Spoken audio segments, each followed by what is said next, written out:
અને હવે વાત ચર્ચા કરવી છે કે અત્યાર સુધીનું જે આ મતદાન થયું છે શું બતાવે છે। મારી સાથે સ્ટુડિયોની અંદર જયવંતભાઈ રાજકીય વિશ્લેષક છે, કોંગ્રેસમાંથી રત્નાબેન છે, ભારતીય જનતા પાર્ટીમાંથી ઘનશ્યામભાઈ છે અને રાજકીય વિશ્લેષક રાજેશભાઈ પણ જોડાયેલા છે। ફરી એકવાર આપ સૌનું સ્વાગત છે। જયવંતભાઈ, એક જવાબ આપની પાસેથી થોડો ઉતાવળે જોઈએ કે અત્યાર સુધીનું જે મતદાન થયું છે આ શું બતાવે છે? લોકશાહીમાં આશા છે લોકોની બતાવે છે, અને ખાસ કરીને લોકો જે રીતે સ્વયંભૂ ગરબા અથવા તો થાળી વેલણ અથવા તો ઢોલ નગારા સાથે, અને ખાસ કરીને કિન્નર સમાજે પણ જે રીતે તમે સમાચાર બતાવ્યા એ રીતે જોતા એવું લાગે છે કે નાગરિકોનો ઉત્સાહ, આપણે ક્યાંક રાજકીય વિશ્લેષક હોય કે પછી પ્રવક્તાઓ હોય કે પછી મીડિયામાં આપણે એક સૂર વ્યક્ત કરતા હોઈએ કે નેગેટિવિટીનો, ને જે આપણે જરૂરી પણ છે, આપણું કર્તવ્ય પણ છે, પરંતુ લોકોનો જે આશા છે, લોકોની એ છે એ બતાવે છે।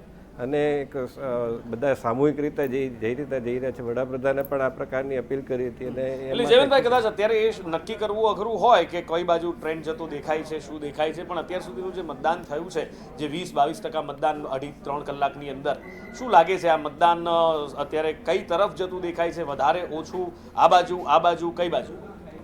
કેવું તો અઘરું છે, કારણ કે તો પરિણામ આવશે ત્યારે જ ખબર પડશે, પરંતુ આપણે અત્યાર સુધી જે આકલન કર્યું છે એ આકલન પ્રમાણે અહીંયા ભાજપને કોઈ વાંધો કોઈ બેઠક ઉપર આવે એવું મને લાગતું નથી।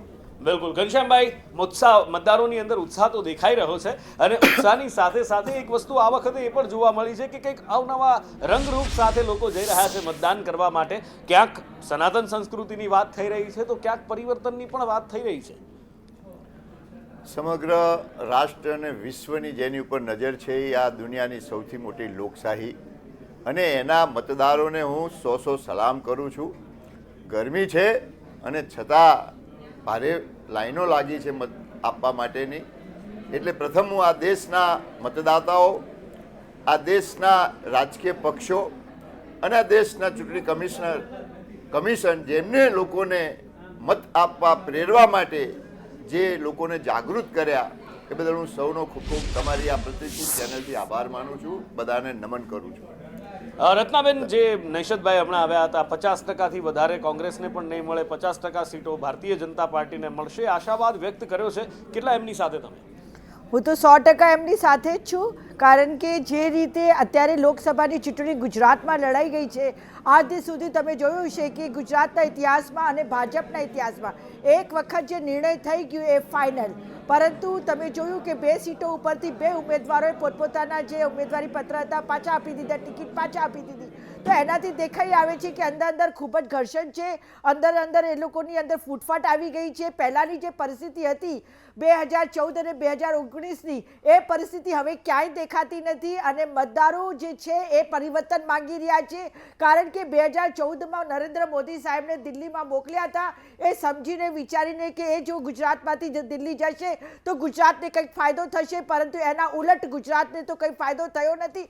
ઉપરથી પૂરા આખા ભારત દેશમાં જે ભારતીય જનતા પાર્ટીની નામોશી થઈ છે, વિશ્વગુરુની વાતો થાય છે, પરંતુ વિશ્વગુરુની સામે તો ભ્રષ્ટાચાર જનતા પાર્ટી થઈ ગઈ છે। આ ભારતીય ચલો, મને આશા હતી આજે રત્નાબેન કે કદાચ તમે મતદારોની વાત કરશો। ઓકે, એટલે મને એમ હતું કે તમે કદાચ મતદારોની વાત કરશો, પણ ખેર આજના દિવસે પણ આક્ષેપ પ્રતિ આક્ષેપ સ્વાભાવિક છે, રાજકીય પક્ષો હોય એટલે આરોપ તો લગાવવાના જ છે, પણ 3 બેઠકો કદાચ કોંગ્રેસના હાથમાંથી જતી રહી છે એ વાત પણ અહીંયા નોંધવા જેવી છે ચૂંટણી પહેલાની જ। પણ ખેર રાજેશભાઈ, અત્યાર સુધીની જે મતદાનની ટકાવારી છે, પાછલી ચૂંટણીઓના પરિપ્રેક્ષમાં જોઈએ તો આ મતદાનને કઈ રીતે જુઓ છો? ક્યાં સુધી આંકડો પહોંચે એવો આશાવાદ વ્યક્ત કરીએ?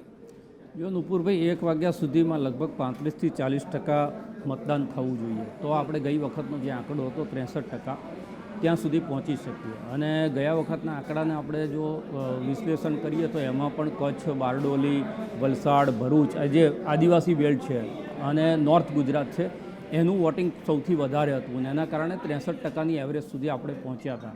અત્યારની જે સ્થિતિ છે એ પ્રમાણે 1 વાગ્યા સુધીમાં હું એવું સમજું છું 35-40%ની આસપાસનું મતદાન થાય એ ખૂબ જ જરૂરી છે, કારણ કે 1 થી 4માં આપણે જાણીએ છીએ કે મતદાન હંમેશા ધીમું પડતું હોય, હંમેશા ધીમું પડતું હોય છે, પણ આપણે અપેક્ષા એવી રાખીએ કે લોકો ગમે તેને મત આપે। એમણે ભાજપને સાંભળ્યા છે, એમણે કોંગ્રેસને સાંભળ્યા છે, બંનેના વાતો લોકો સુધી પહોંચી ગઈ છે, હવે કયા પક્ષને મત આપો છો એ મહત્વ નથી, એ તમારા વિવેક ઉપર જાય છે, પણ મત ચોક્કસ આપવો જોઈએ. કારણ કે જો આજે મત નહીં આપો તો 5 વર્ષ સુધી પ્રશ્ન કરવાના જે અધિકાર છે એ તમારી પાસે રહેતો નથી. એટલે આજના દિવસે તો આપણે સૌથી વધારે અપેક્ષા એ જ રાખીએ કે વધારેમાં વધારે મતદાન થાય, જે પણ પક્ષ તરફ તમે કરો. કારણ કે આપણે જે લોકશાહીનું મહાપર્વ કહેતા હોઈએ, લોકમત અંકિત કરવાનો આજે જે દિવસ છે એને ઉત્સવ તરીકે મનાવવો જોઈએ. બિલકુલ ઉત્સવ તરીકે મનાવવો જોઈએ અને એટલા માટે જ રાજેશભાઈએ કહ્યું જે વાત એ બહુ સૂચક છે કે વોટ જો નથી કર્યો તો 5 વર્ષ સવાલ પૂછવાનો તમને કોઈ અધિકાર નથી સાહેબ.